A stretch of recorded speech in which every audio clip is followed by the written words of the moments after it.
the thousands, in the millions, and we will be. Because it starts right here. Guilty!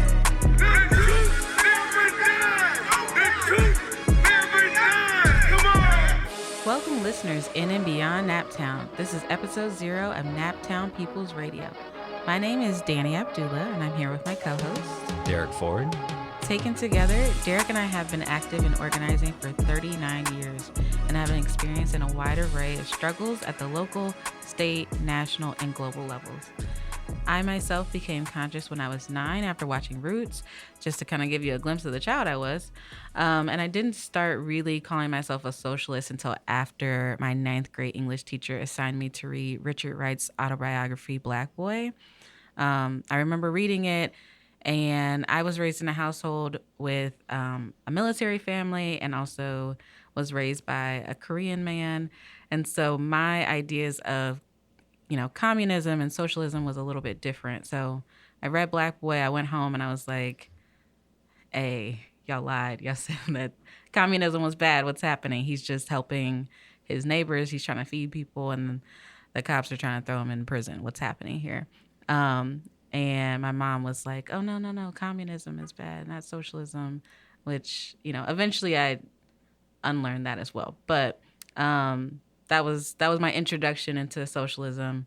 And then I really didn't become an active member of the community and doing activism until the killing of 17-year-old Trayvon Martin in 2013.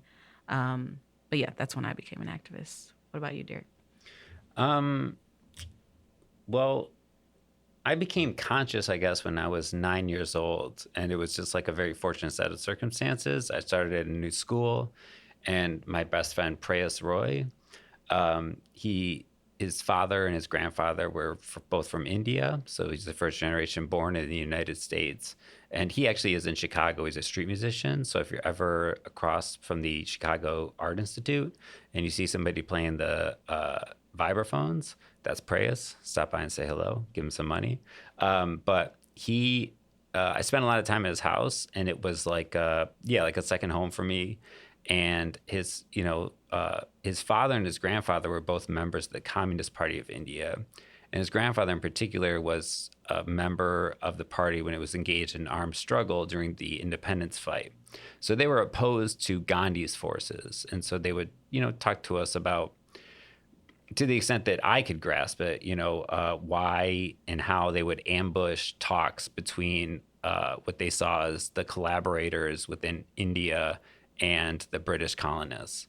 And, there was something certainly about having a male role model, to look up to, but they spoke to us in very accessible language about it, where it was like, why would this not make sense to anybody, right? And my friend Prayas was, and honestly probably is still, much smarter than I am and was for sure.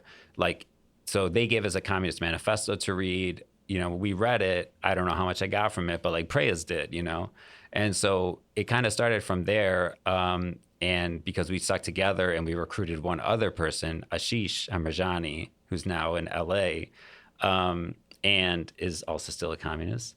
And then really we started organizing. Now, mind you, this was in the late 90s. So the first thing I did was in 8th grade, me and several friends started an acceptance coalition, which was modeled after something at our high school, which is basically it's a safe space for queer LGBT, kids and allies and, people who are different or whatever. And that's when technically I organized my first protest because they were going to ban female students from wearing spaghetti strap or tube top tank tops to school. And we were like, well, that doesn't make any sense. So I organized a bunch of guys to come in the first day of that with spaghetti strap and tube tops on. And yeah, so, we're still learning and growing. We're, I don't know how old, 13 at the time. But then I was fortunate enough to meet somebody named Sam Alkoff, who works for Covert Action now, but he he really took me under his wing when I was 14 and a first year in high school, and he was studying history at Syracuse University. And I wanted to get involved, and there was a thing called the Peace Council in Syracuse, and the Zapatista movement was, hot at the time, and there was a solidarity network, and so I just showed up at one of their meetings, and I was like, definitely felt like a fish out of water, because I was very young, but they just treated me like an equal, and Sam in particular really developed and cultivated me, and this is again the late 90s, so the epidemic of police shootings, especially in NYPD under Giuliani's rule. Amadou Diallo shot 41 times, hit 19 by 4 IMPD cops, which means that one had to reload their clip. That was like my first sort of real experience organizing, and that Giuliani was running at the state level as he sought to get out of New York City. And so when he came by for the Syracuse event, we organized a counter protest. And I'll never forget, like, before we even got there, this guy came up to us. He's like, are you the organizers? And we were like, yeah. And he was like, okay, great. Like, I just threw an egg at Giuliani as he was getting out of his limousine. We were like, all right, well, we didn't tell you to do that, but okay. But he, had me doing outreach all over like the barrios, the projects of Syracuse, New York, and talking to me about lending me books, some of which he always got them back after a long period of time. And so I think and then there's, of course, the next major step was like, I went to college. I started a student labor action committee, about 30 people. It's a small school, about 2,000 people. And then this is during the anti-Iraq war movement. And so that's really when I began to be involved in more sort of serious organizing, and I began to see what that could look like. Mm-hmm. But Dani, it seems to me like there's a difference between engaging in activism, which, we were doing at the time, and being an organizer. Mm-hmm. Do you agree with that? Yeah, I do agree with that. I think, if you had asked me 15 years ago, I probably wouldn't know the difference. But, an activist typically is someone who is, out here protesting, advocating for people, attending the rallies, learning the ropes, often is operating according to their own schedule, but definitely still making a sacrifice, because those are a lot of things that I just listed off. I will say for me, that level of sacrifice increased and became very different once I became an organizer, because the oppressor, the movement, capitalism, all those things did not care about my schedule. When the revolution comes. It doesn't care what you're doing at that time. Yeah, that's a good point. That's interesting. Yeah, and I think even what it means to be an organizer is a term we should provide some clarity to, because, not that like there must be one definition only, but, we hear all sorts of people calling themselves organizers or claiming to be, and many of them are, right? Mm-hmm. And I think the primary difference, which is like, it might seem obvious, but it isn't always, is that an organizer is part of an organization. Right. And the type of organization that one is a part of or building determines what kind of organizer they are, right? I mean, the Democratic Party has organizers. The white supremacists, they have organizers, right? Mm-hmm. Any organization that wants to accomplish this mission, or in the case of the ruling class parties that wants to retain power, they have to have organizers. They have to be organized, and recruiting. And so, there's many kinds of organizations, and we need all of them, right? We need community organizations. We need, single issue groups, organizations, groups that are solely concentrated on the environment, on police killings, on, LGBTQ rights, on Black liberation, on Indigenous liberation, on water rights. We need religious organizations, right? And in fact, I think the PSL has worked with like all of those organizations throughout the years. I mean, locally and of course nationally.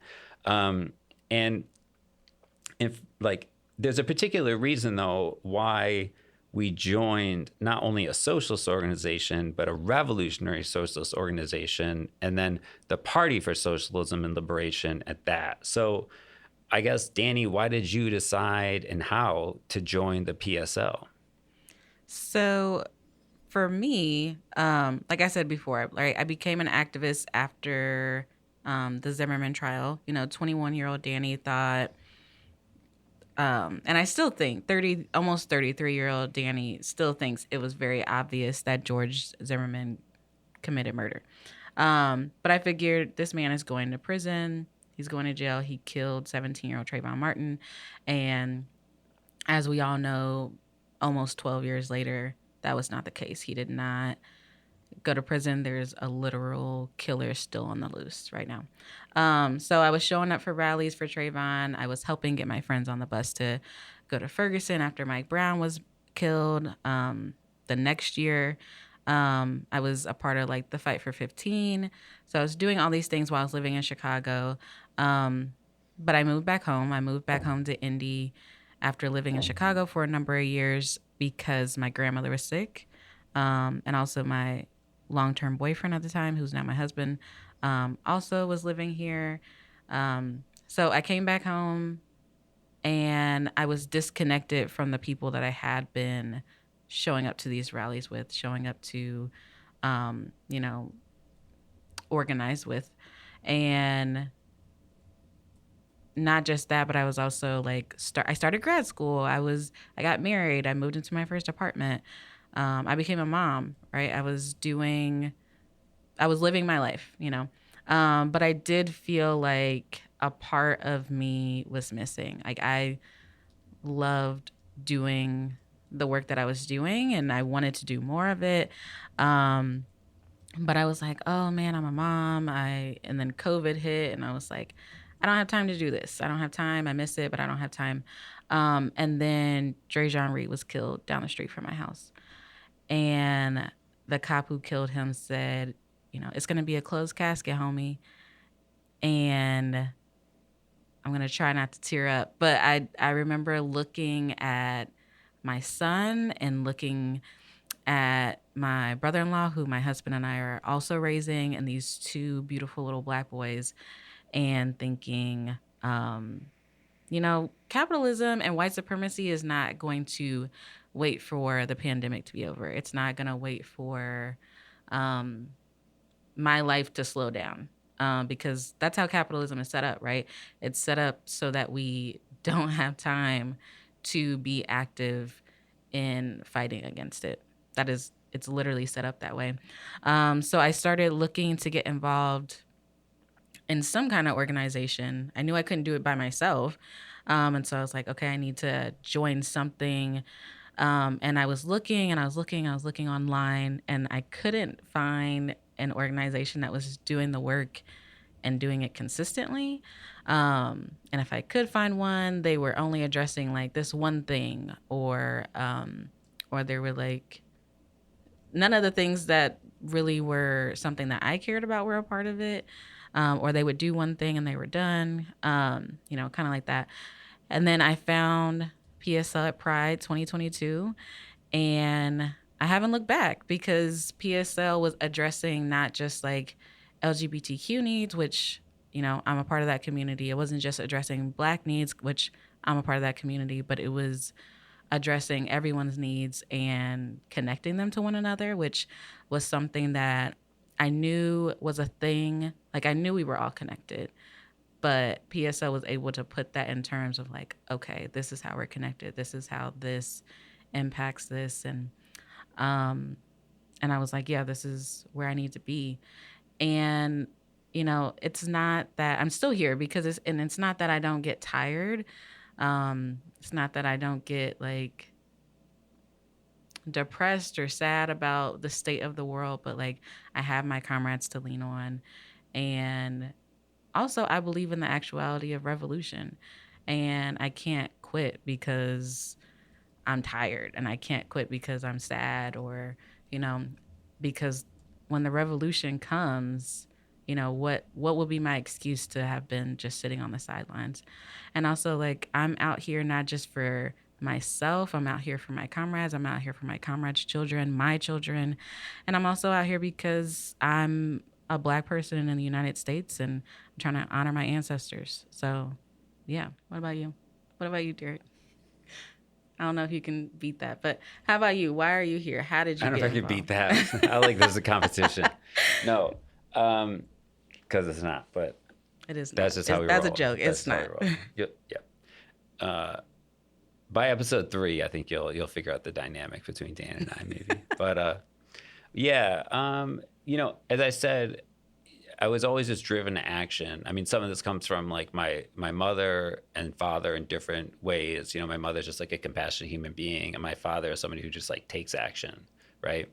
And then, so when as I said before, like in undergrad, I started the Student Labor Action Coalition, and the Iraq War movement was happening at the time, the anti-Iraq War movement. And this was like historic in a couple of senses. One, it was the first mass movement that happened before the war actually started.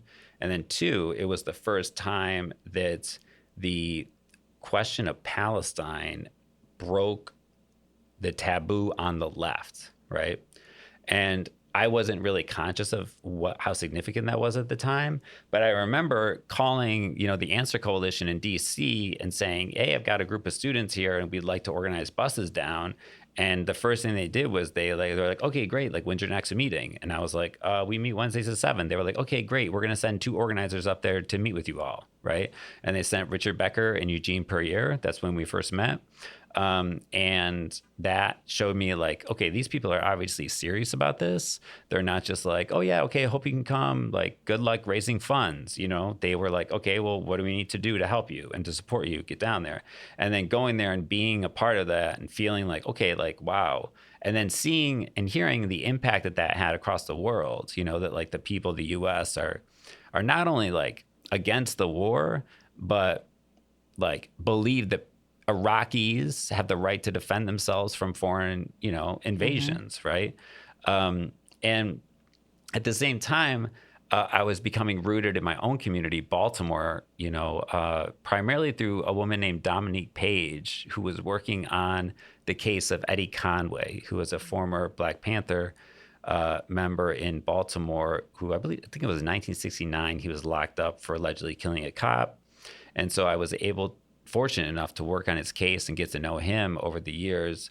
And of course, I left Baltimore before, but randomly, or not so randomly, in 2015, early 2016 perhaps, we organized a Black Radical Organizing Conference in Philly, where I was living at the time, and I saw him on the street working for, I think it's Real News TV out of Baltimore. Mm-hmm. And I went up to him, I was like, hey, Eddie, and he didn't really remember me, but he was like, okay, Dominique was with him. And he was like, hey man, yeah, we got to take a picture. Anybody who works on my case would, like whatever. And so that was really just like, damn, like, I mean, not that I freed him, but like just to play a role in that and to see what organizations can do when they're dedicated to a concrete goal.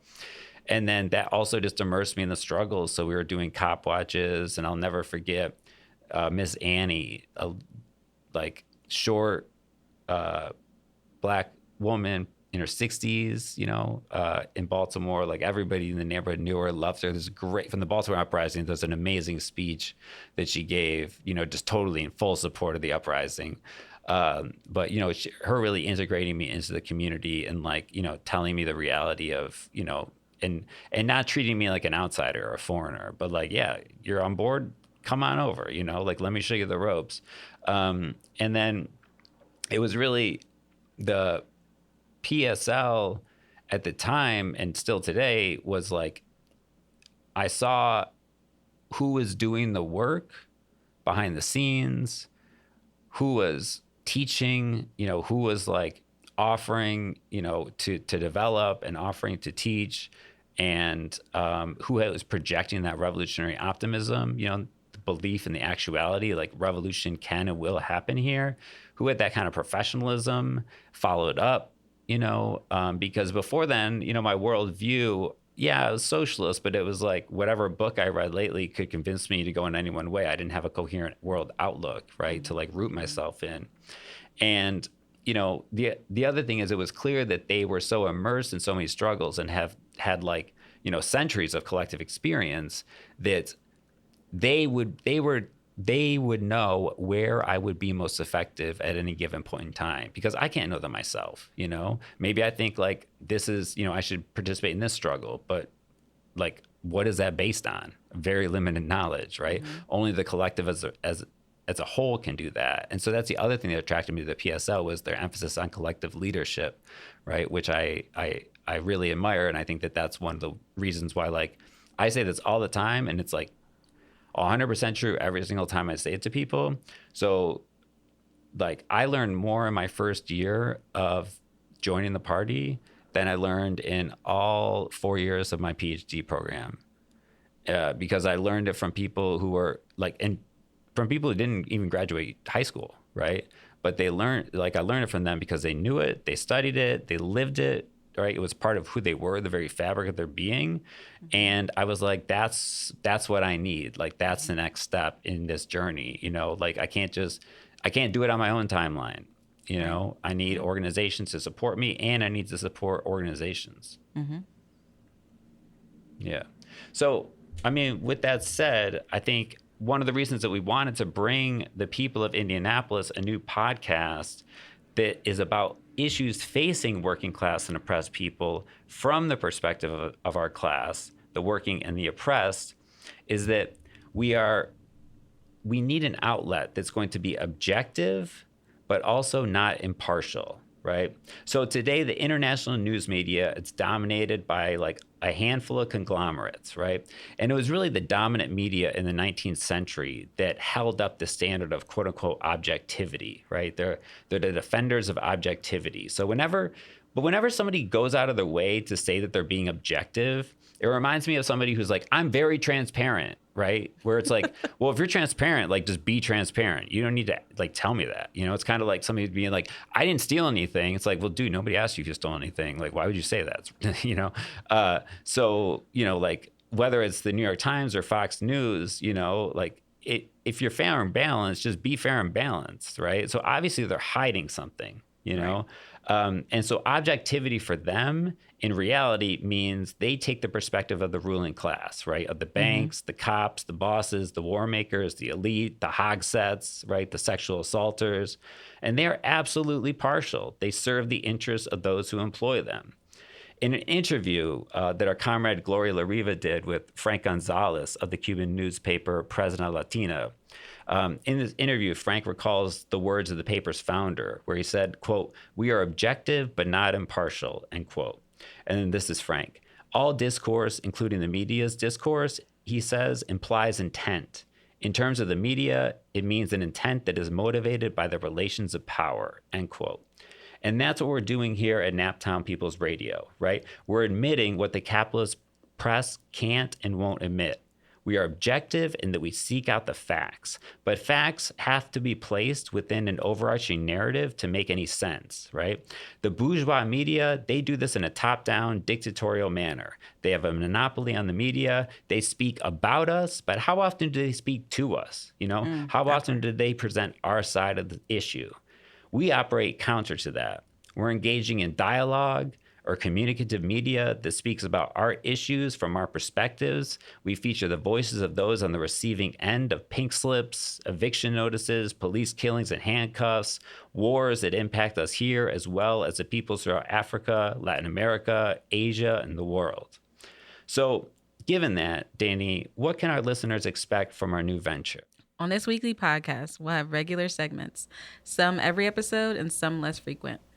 In general, you can look forward to Naptown Breakdown, which is a brief analysis of leading news items, Circle City Shoutouts, which is recognizing unsung heroes in the city, interviews with those immediately impacted by various forms of oppression in our city, and dispatches from Behind the Wire, hosted by political prisoner Shaka A. Shakur. And we're going to listen to the introductory segments of that, introducing that segments right now. Revolutionary greetings. Welcome to Dispatches from Behind the Wire, first segment on the newly established ILC podcast. My name is Shaka Shakur, and I am a revolutionary New African nationalist. and a New African political prisoner and member of the New African Independence Movement. Currently serving a 63-year sentence for the wrongful conviction and over-sentencing for the alleged attempt murder of a Gary, Indiana cop. I was convicted and sentenced in the state of Indiana, but was kicked out of the state and sentenced to domestic exile to the Commonwealth of Virginia, the former hardened capital of the Confederacy. I've been forcefully held under this jurisdiction for the last 7 years almost. Dispatches is a new segment and project to give voice to prisoners who feel they have no voice or who are unable to speak for themselves. We will focus on issues and areas dealing with the criminal justice system and the larger related prison industrial complex. We will focus on conditions of confinement as well as current events and related news events. If you are a prisoner and have an issue that you would like spoken on or aired, you can reach out. However, we retain the right not to air such as in conflicts with our policies or any progressive politics.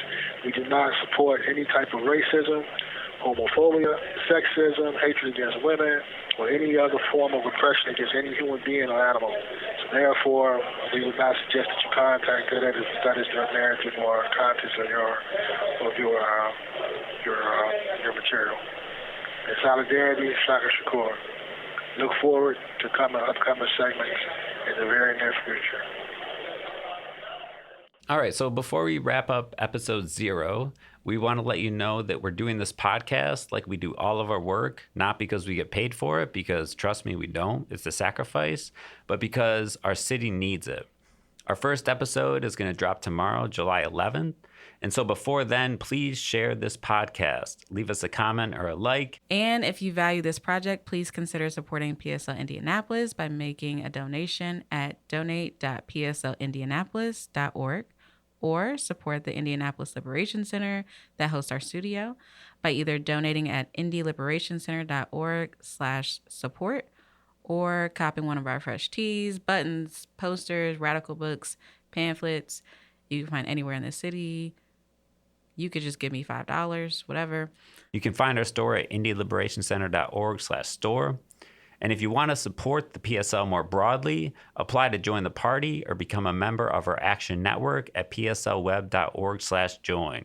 You can find Naptown People's Radio on all major streaming platforms, including Spotify, Apple Podcasts, Amazon, iHeartRadio, Podbean app, Player FM, Listener Notes, and more. And be sure to tune in this Wednesday for episode 1, a very special and timely one, putting IMPD's current quote-unquote listening sessions in perspective. So that's it for episode 0 of Naptown People's Radio. We look forward to talking to you soon.